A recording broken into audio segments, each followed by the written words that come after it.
Hello everyone, welcome to my channel tasty kitchen. আজকে আমি আলুর পরোটা রেসিপি শেয়ার করব। এটা কিন্তু খুবই সহজে এবং কম খরচে বানিয়ে ফেলতে পারেন বাড়িতে। তবে চলুন আর দেরি না করে রেসিপিতে চলে যাওয়া যাক। প্রথমে পরিমাণ মতো জল কড়াইয়ে নিয়ে তাতে কেটে রাখা আলুগুলো সিদ্ধ করার জন্য দিয়ে দিতে হবে। আলুগুলি কেটে রাখার ফলে খুব তাড়াতাড়ি সিদ্ধ হবে এবং সময়ও সাশ্রয় হবে। সেদ্ধ করা আলুগুলি একটি পাত্রে রেখে দিতে হবে ছাড়িয়ে নেওয়ার জন্য। আরেকটি পাত্রে পরিমাণ মতো ময়দা নিয়ে গরম জল দিয়ে মেখে নিতে হবে। আপনারা চাইলে ঠান্ডা জলও ব্যবহার করতে পারেন। একটি প্লেটে আমি পরিমাণ মতো লঙ্কা এবং ধনেপাতা নিয়ে নিয়েছি। এরপর সেদ্ধ করা আলুগুলিকে ছাড়িয়ে নিতে হবে।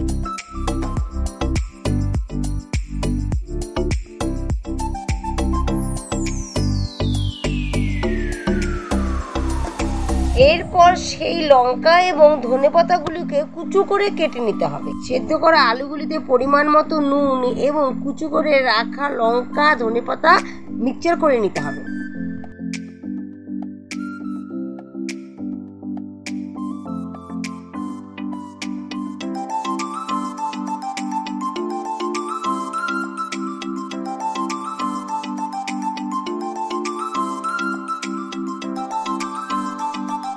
এরপর মেখে রাখা ময়দার গুলি করে তাতে পরিমাণ মতো আলুর পুর ভরে নিতে হবে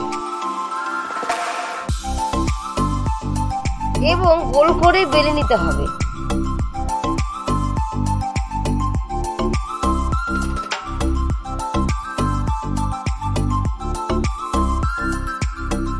এবার কড়াইয়ে পরিমাণ মতো তেল দিয়ে তেলটিকে গরম করে নিতে হবে।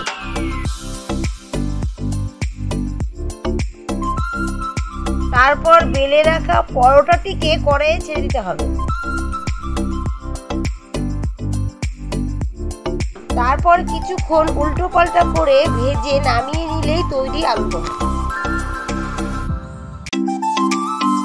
ভিডিওটি ভালো লাগলে আপনারা অবশ্যই একটি লাইক, কমেন্ট এবং সাবস্ক্রাইব করে দেবেন। পরের রেসিপিটি কি হবে অবশ্যই আপনারা কমেন্ট করে জানাবেন।